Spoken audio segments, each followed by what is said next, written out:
Թողեք եւս մեկ անգամ շնորհակալություն հայտնել ձեզ։ Ես անկեղծորեն եմ ասում, այնքան տպավորիչ էր, այնքան ազդեցիկ էր, որ չնայած այդքան ուշ ժամին, բայց դուք բոլորդ ներկա եք, ես պատկերացնում եմ դա ինչ աստիճան որոշակի իմաստով նաև ձեր գործունեության մեջ արտասովոր էր, թեև այս վերջին տարիների ընթացքում մեր գործընկերները, լրագրողները ապացուցել են, որ անհնարինը եւս կարող են կատարել։ Մեր գործընկերներից մեկին երեք երեկոյան, երբ հարցնում էր, թե լավ ինչքան երկար է տևելու եւ այլ, հատուկ ասեցի, հիմա մի հատ բարձրաձայնեմ էլ, որ լրագրողների ցավը տանն ապրեք դուք։ Այսքանն է, հիմա լսում եմ ձեր հարցերը։ Պարոն Վարդևանյան, հենց ձեր շփումից սկսենք, սովորաբար Սամվել Կարապետյանին առնչվող դատական նիստերի ժամանակ տեսնում ենք այս տեսարանը ոստիկանական պատ օբյեկտիվ է համարում ոստիկանության այս չափ ներկայությունը, ներկայացվածությունը, որովհետև տեսնում ենք, որ դատարան եկող ճանապարհին է քիչ վերև ոստիկանական ձեռքերի մեքենաներ են եւ բազմաթիվ ոստիկաններ։ Գիտեք, որևէ տրամաբանություն դրանում չեմ տեսնում։ Եկեք մեկ օրինակ վերեմ, կարծում եմ դրանով բոլոր հարցերի պատասխանները կտրվեն։ 2025 թվականի հուլիսի 4-ին, երբ Սամվել Կարապետյանը դեռևս նույնիսկ մեկ ամիս չէր ինչ կալանավորված էր, դա կհիշեք հատուկ վերանայման բողոքը, որը ներկայացրել էին ապօրինի կալանքի վերաբերյալ մակագրվել էր Արմեն Դանիելյանին եւ այդ ժամանակահատվածում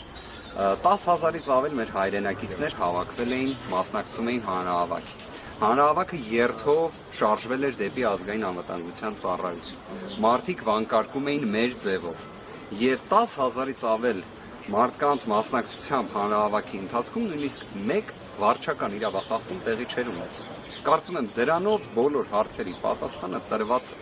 Դրանով ակնհայտ է, որ նման ոստիկանական ուժերի անհրաժեշտություն իհարկե առկա չէ։ Ես ոչ թե հիպոթետիկ իրավիճակ եմ նկարագրում, ես բոլորի աչքի առջև տեղի ունեցած իրադարձությունն եմ ներկայացնում։ Նույնիսկ մեկ վարչական իրավախախտում տեղի չէր ունեցել։ Դա խոսում է, թե ընդհանրապես հավաքը խաղաղ է, թե ոչ։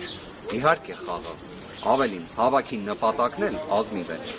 Բարձրաձայնվող խնդիրն էլ ակնհայտ, որ ի վերջո վերջ տրվի քաղաքական հետապնդմանը։ Երեք մեր հայրենակիցները ինչ էին վանկարկում։ Ասում էին արդարություն են պահանջում եւ ուզում են ազատությունը վերականգնվի Սամվել Կարապետյանը։ Բնական երևույթներ, որոնք իրավական տեսանկյունից էլ անխոցելի են։ Պարոն Վարդևանյան, այսօր պաշտպանական կողմն է իր հիմնավորումները ներկայացնելու, այսինքն իրավական կողմը այլևս իր հիմնավորումները երեք վերջացրել է, ներկայացրել վերջացրել է։ Եվ կոնկրետ ինչ փաստ էին բերում, ինչու ինքը պետք է մնա անազատության մեջ։ Եթե շատ ամփոփ ներկայացնեմ, իսկապես լեզուս չի պատտվի օգտագործել եզրույթը, որ քննիչները ներկայացնում էին դիրքորոշում։ Իրենք չէին ներկայացնում դիրքորոշում, իրենք պարզապես թղթից կարդում էին։ Մի թղթից, որը բովանդակային իմաստով ոչ մի առնչություն չունի Սամվել Կարապետյանի հետ։ Կրկին եմ ասում, կարող էր ցանկացած այլ մի նյութ ներկայացնել։ Դա ոչ մի առնչություն չունի։ Գոնե մեկ տողով կասեք, իրենց ներկայացրած ինքը։ Որքանով որ կարող եմ ներկայացնել, հետեւյալն է, որ դեռևս իրենք ունեն վարութային գործողություններ, որոնք պետք է կատարեն, թե որոնք են դրանք բաց չէ, չկա նշված, հասկանում եք, այսինքն ոնց է, չէ, եթե նայում ենք եվրոպական դատարանի նախադեպային որոշումների տեսանկյունից, եթե վկայակոչում ես որևէ ռիսկ, որ անձի անձնական ազատության իրավունքը շարունակական տևող կերպով սահմանափակվի, պետք է այն ունենա կոնկրետություն, պետք է բխի կոնկրետ հանգամանքներից եւ իհարկե գործի փաստական տվյալներից։ Դրանցից որևէ մեկը չկա։ Բայց ասում են, գիտեք ինչ, մենք 50-ից ավել քննչական խումբ ենք, բայց 60 օրն էլ բավարար չի։ Գիտեք, ոչ թե 60, այլ 120 օրն էլ իրենց բավարար չի։ Ի վերջո հիշենք, չէ, որ այդ նույն խումբը սկսել էր դեռևս հունիսի 17-ից իրենց գործողությունը։ Սա մեկ, երկրորդ։ Իհարկե շատերի համար ծիծաղելի կթվա, բայց քննչական մարմինը գտնում է, որ այստեղ կա նաև թաքնվելու ռիսկ։ Թաքնվելու, ինչից թաքնվի։ Օրինակ, Սամվել Կարապետյանը ինչից պետք է թաքնվի։ Այս աբսուրդային մեղադրանքից, որը աբսուրդային է, ակնհայտ աբսուրդային է բոլորի համար։ Ինչը պետք է լինի շահագրգռվածությունը։ Եվ երկրորդը, Սամվել Կարապետյանը նույն հուլիսի 4-ին ուղերձում հայտարարել էր, որ ինքը քաղաքական հայտ է ներկայացնում։ Այդ պայմաններում ինչ թաքնվելու ռիսկ։ Իսկ ինչի մասին ենք խոսում։ Որն է ռիսկը, որ Սամվել Կարապետյանին իզոլացնել նախընտրական փուլում, որն է ռիսկը, որի մասին չեն բարձրաձայնել օրինակ իրավապահները։ Ես կարող եմ հետևյալը ասել. իրականում բոլոր հարցերը կամ դրանց պատասխանները միգուցե կամ երկուսը միաժամանակ թաքնված են Facebook սոցիալական ցանցում հունիսի 17-ի գրառումներում գործադիր իշխանության ղեկավարի կողմից։ Դրանով սկիզբ դրվեց քաղաքական հետապնդման։ Քաղաքական հետապնդումը իհարկե կարող է ունենալ տարբեր շարժառիթմեր։ Դրանցից մեկը հենց իհարկե բուն քաղաքական գործընթացն է։ Դա եւս ակնհայտ է, որ տվյալ դեպքում առկա է, որովհետև այն աստիճան, այսպես ասած, անհանգստությունը, որը նկատվում է Սամվել Կարապետյանի նկատմամբ, կարծես թե ցանկացած անաչառ դիտորդ եւս կհաստատի։ Բայց դրա այլ հնարավոր շարժառիթները կարծում եմ իսկապես հնարավոր է նաև այդ հարցում ուղարկել ՀՀ կառավարություն ստանալ պատասխան։ Հնարավոր է բացահայտել։ Պաշտպանական թիմը ձեր հայտարարությունը տարածել դատավորման Դորմազյանի վերաբերյալ հետաքրքիր է արդյոք երեկվա Դորմազյանը քննիչներին հարցեր ուղղել է դիրքորոշում են ունեցել եւ նաեւ տեղեկություն տարածվեց, որ դատական նիստը հետաձգվել է Դորմազյանի ինքնազգացողության բացառական պատճառով պատասխանատու իրականացնել։ Երկրորդ հարցադրման վերաբերյալ թույլ տվեք մասնագիտական որոշակի մոտեցումներից ելնելով ես ձեռնպահ մնամ պատասխանելուց։ Ինչ վերաբերում է առաջին հարցին, նիստը, եթե այսպես ասած զերծ պահենք թղթից կարդալու գործընթացը, որոշակի դինամիզմ ուներ իր մեջ։ Արդյոք դա հուսադրող է, թե ոչ, դեռևս վաղ է դրա մասին խոսել։ Մենք բոլոր դեպքերում ցանկացած դատական նիստի ներկայանալով փորձում ենք կատարել հնարավոր առավելագույնը, աբսուրդը ընդգծելու եւ նաեւ հնարավոր իրավական, այսպես ասած, լուծումները ընդգծելու համար։ Մենք ինչ որ իմաստով գտնվում ենք մի, չգիտեմ, ոռոգայքի մեջ կամ մի անհասկանալի իրավիճակի մեջ, որտեղ մեր ակնկալիքը երևի թե տոկոսային հարաբերակցությամբ ասեմ 5-ից 10% իրավաբանությունն է։ Եթե 5-ից 10% իրավաբանություն, արդարադատություն, արդար դատաքննության իրավունք ապահովի, ապա քաղաքական հետապնդումը ոչ թե ամբողջությամբ կդադարեցվի, քանի որ քաղաքական հետապնդումը դա իրենից մի առանձին գործընթաց է ենթադրում, բայց առնվազն իրավունքների կոպտագույն խախտումները կարող են նվազել այդ 5-ից 10% իրավաբանության հնարավորության դեպքում, ամենայն պատասխանատվությամբ եմ ասում, որովհետև կարծում եմ Հայաստանի Հանրապետության ցանկացած մեր քաղաքացուն, որ հարց ուղղվի, թե ինչի համար է Սամվել Կարապետյանը շուրջ 4 ամիս անազատության մեջ, ապա բոլորի պատասխանն լինելու է, որ այստեղ իրավաբանություն առկա չէ։ Այդ հարցը ուղղել է քաղաքացիներն տարբեր լրատվամիջոցներով հնարավորություն ունեցել են պատասխանելու, այո, այս առումով ճիշտ է, քաղաքացիների մեծ մասը համակարգից է, որ քաղաքական նկատառումները։ Շնորհակալ եմ մեր հայրենակիցներին։ Պարոն Վարդավանյան, հենց այս համատեքստում, եթե այս միջնորդության, Սամվել Կարապետյանի կալանավորման համատեքստը բացառապես քաղաքական է, արդյոք իրավական լուծումները կաշխատեն, իրավաբանությունը կաշխատի եւ օրինակ ինչքան են ձեր շանսերը սպանին։ Եկեք հետեւյալը նշենք, մենք իրականում գտնվում ենք մի անարդար գործընթացի մեջ։ Թեև այստեղ եզրույթը, որը պետք է օգտագործվի, արդար դատաքննության իրավունքն է, բայց մենք գտնվում ենք անարդար պայմաններում։ Արդյոք, օրինակ ես կարող եմ վերել նախորդ դատական նիստը, որը տեղի ունեցավ 2025 թվականի օգոստոսի 14-ից 15 ժամանակահատվածում, ինձ համար որպես իրավաբանի դատական նիստը այնպիսի ընթացք էր ստացել, որ որևէ այլ ելք, քան ներկայացված միջնորդության մերժումներ, ես չէի տեսնում։ Իսկապես, բոլոր դեպքերում արձանագրվեց, որ հիմնավոր կասկածը այդ աբսուրդային փողերի լվացման մեղադրանքի մասով չի հաստատվում, դա տեղի ունեցավ այս դատարանում, բայց դա կրկին դրսևորումն է նրա, որ մենք անարդար պայմաններում ենք գտնվում, քանի որ եթե այդ մասով հիմնավոր կասկածը չէր հաստատվում, առավել քան ողջամիտ էր, որ կալանքը վերացվեր կամ փոփոխվեր առնվազն։ Հետևաբար շանսերը ձեր։ Շանսերը կարող եմ հետևյալ կերպ նկարագրել։ Անարդար պրոցեսում ի վերջո միշտ թունելի վերջում լույսը երևում է։ Միշտ է այդպես։ Դա բոլոր դեպքերում իրավունքի էությունն է։ Ինչքան էլ դժվար է լինում, բայց ի վերջո գերակայում է։ Որովհետև իդեպ դարերի պատմությունն է դա ցույց տալիս։ Չի եղել մի ժամանակաշրջան, դուք կարող եք ուսումնասիրել բազմաթիվ մեծ ճանաչում ունեցող գործիչների ելույթները, միշտ խոսվել է քաղաքական հետապնդումների մասին, անարդարության մասին, բայց միաժամանակ ստորակետ դնելով, որ ի վերջո արդար դատաքննության իրավունքը պետք է գերակայի, որ արդարությունը պետք է գերակայի եւ իրավունքը ընդհանրապես պետք է գերակայի։ Մենք այդ տրամաբանությամբ ենք մոտենում եւ ինչքան էլ ես նույնիսկ չեմ թաքցնի, որ հնարավոր է այս անարդար գործընթացները, այս քաղաքական հետապնդումը ուղղված է նրան, որ նաեւ պարզապես մասնագիտական հանրույթի ներկայացուցիչները տվյալ դեպքում մեր պաշտպանական թիմը իսկապես հիասթափվի եւ որոշակի իմաստով նաեւ մենք մեր գործողություններում ունենանք որոշակի пассивություն։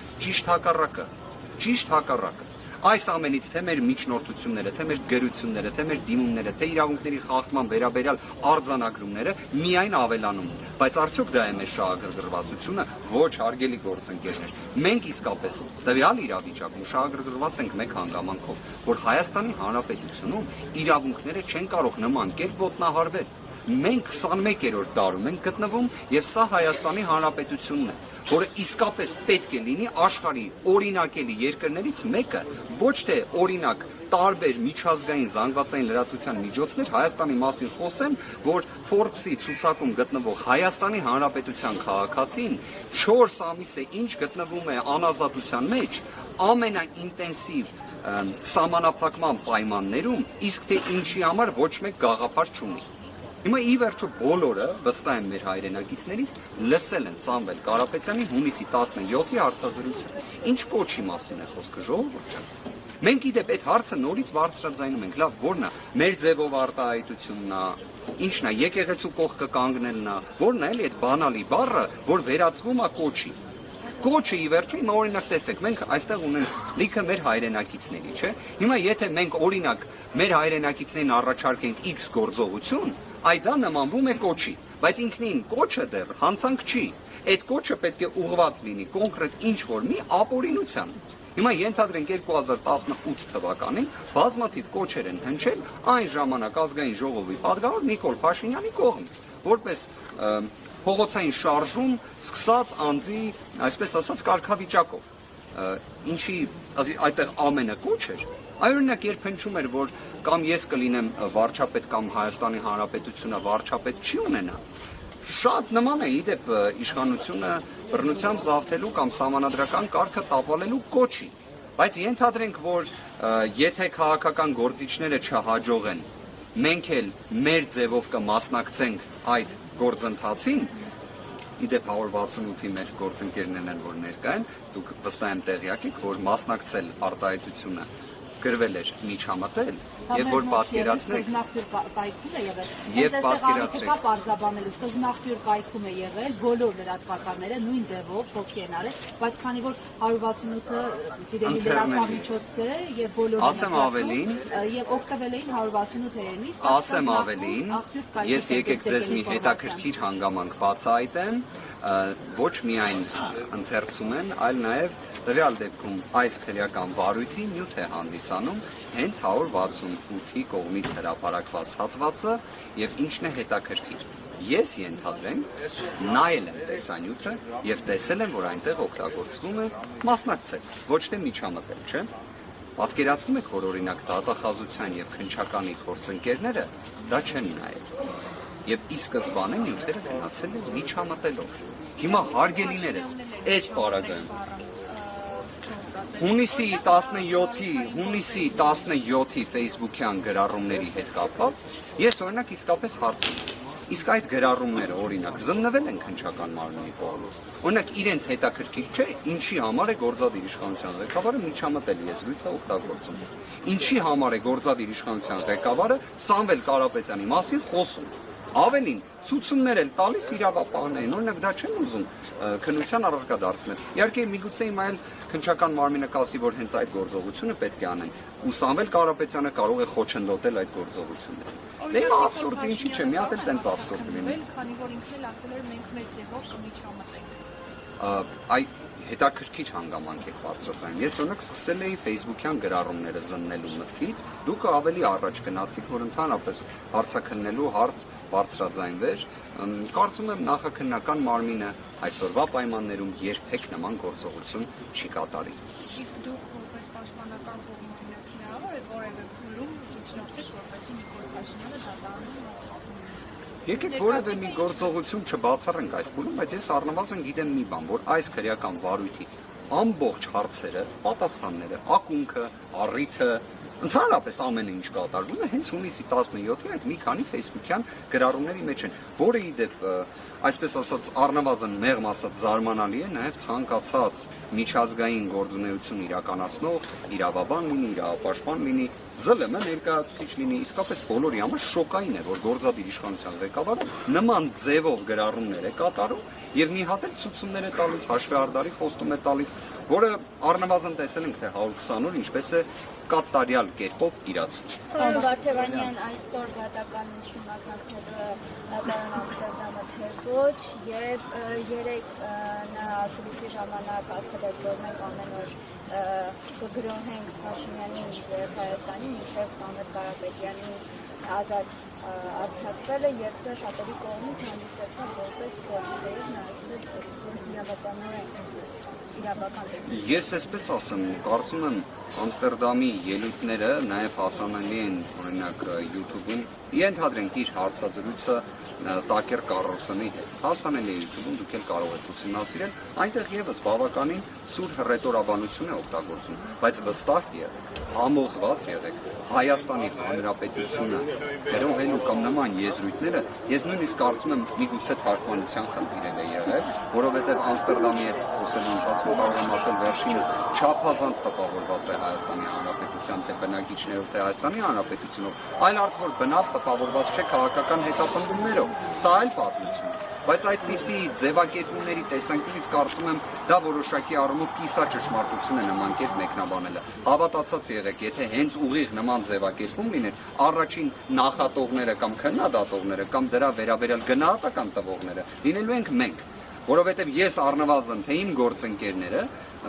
որևէ մի պահ երևի թե տեղիք չենք տվել մեր վերաբերմունքի տեսանկյունից Հայաստանի Հանրապետության